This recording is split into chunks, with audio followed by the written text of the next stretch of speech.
Hey guys, what's up? Bradley Overrated coming at you with another one of my simplistic overrated reviews, and today we are reviewing Shape of the World. It has released on several platforms. I am personally playing it on the Nintendo Switch, and I've got to tell you, if you like the game Flow or Flower, if you remember those indie titles from way back in the day, this game is perfect for you because it greatly reminds me of those types of games. Now, before I get into that, if you're new to this channel, we officially, guys, have gotten over 25 subscribers. Thank you so much. I love you. Really, I do. I never thought I'd get 25 subscribers. I'm expecting to lose them at any moment, and I'm okay with that. But if you're new here, my review is a little bit different. Everybody goes for all this technical, perfect stuff. I just show some gameplay and just kind of have a nice general discussion. And I invite you guys to join the discussion to let me know what you thought of the game, or if there's a game you want me to review. I keep it easy. I keep it simple because I just don't have all the time like these other people have. I am a one-man army after all, so bear with it. Bear with me, and let's do this. Now, Shape of the World, I've got to tell you guys right now, it is gorgeous to behold. It is absolutely pleasing to the eyes from head to toe. It is bursting with life.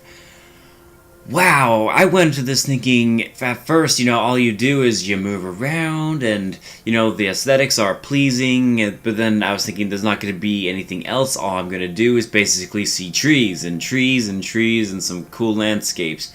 And I'm not necessarily wrong. There's definitely a lot of landscapes and trees, but there's so much more they add because there are different sections in the game I discovered later on after playing it. For example, you can go up on these giant mountains and cliff sides, and you can go through caves and go underwater through nice little tunnel systems. There is so much to see and behold in this game, and I know it doesn't seem like much, but it keeps you interested. It keeps you wanting to go forward just to see what the game has to offer next. And there are also a lot of animals and creatures that you'll discover as you go along in this game, and the animals are absolutely vibrant and very unique. You're constantly discovering new species, essentially, and that's something I really enjoyed. However, there is one thing that is sort of bugging me about this. While everything kind of just pops up and is really pleasing to the eyes, and you get all these animal species, I was really disappointed that there weren't a lot of diversity in terms of plant species. You'll get some shrubberies and you'll get an occasional bush, but for the most part, all you get are really unique trees. Like I said, there are a lot of trees in this game, and I personally would have loved to have seen some flowers. I don't know if I ever saw technically any flowers in this entire game, and that took me a little bit by surprise. It just seems like a missed opportunity. I wish there was a little bit more plant life in certain sections. Unfortunately, the game doesn't quite give you all of that. But that doesn't mean it doesn't give you a lot of awesome content and things to explore and see in the game, because it does. Now, in terms of gameplay, the gameplay is very simplistic, and I actually love that about it. This game was clearly not designed to be overly complex or difficult. So essentially all you do is you move around and, the world will unfold before your eyes. On the occasion, you interact with certain objects, and it'll create these little pathways for you to traverse across, and it'll open up more areas. Now, you'll do more than just interact with certain objects. Some objects that you click on will actually shoot you up into the air so you can get to higher ground and explore more areas. It's really cool about that, and I love that feature. You also have seeds that you acquire that you can use, and you can plant seeds to essentially grow more trees. You can also take out trees if they're impeding your path, and it gives you a chance to kind of do a little mini personalize the world, give it a little bit of your special touch, if you know what I mean. And I know what you're thinking, that was a sexual reference. It is not. It is not a sexual reference. Don't be perverted, as there's a thing that looks like a giant floating sperm on the screen. Great, wonderful. So maybe now it is a sexual reference. Like I said, we keep things casual here on my overrated reviews. Oh boy. And moving on, we gotta talk about just a couple of more things. Graphically, like I said, I think it is really pleasing to the eye, though it is not anything to write home about in terms of power and all of that stuff. Also, the soundtrack is perfect for this game. I've gotta buy this soundtrack. I don't know if it's available, but it is soothing and it captures the feeling that this game gives perfectly. It is excellent, and I love a good soundtrack. In case you've never seen one of my reviews, I will always talk about the game soundtrack.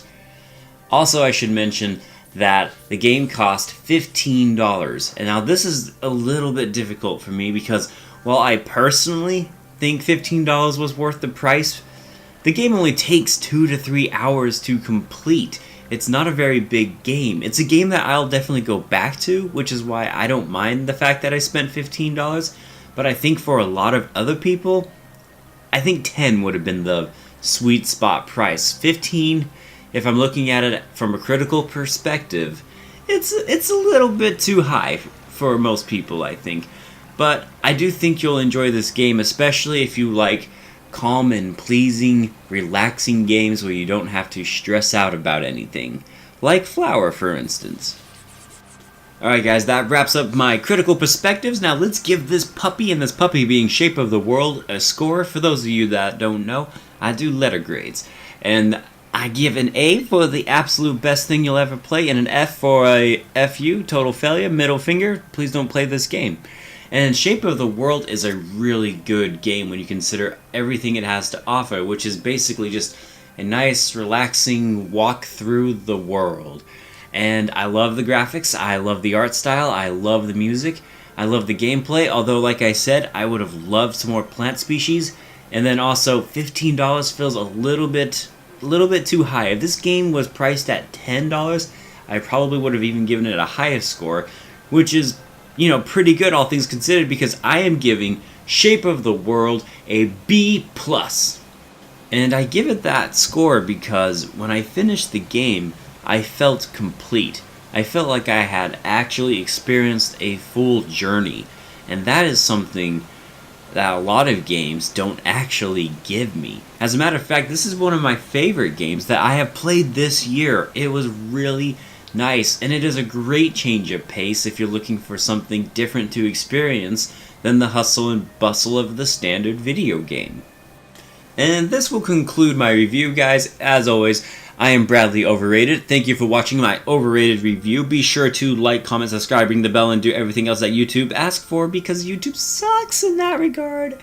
And really, if you have a suggestion for a video game that you would like me to play/review, I am open up to those suggestions. Nobody has suggested one yet, but I'm keeping tabs on the comment section, guys, so let's get on that. And as always, I'll see you guys on the next review, or whatever it is I decide to do. Seriously, I am literally pulling this out of my woo-ha as we speak. I BS it as we go, so be sure to subscribe to my BS, and I'll see you guys on the next video. Have a great, wonderful, pleasing, and relaxing day. Serenity now, baby. Serenity now.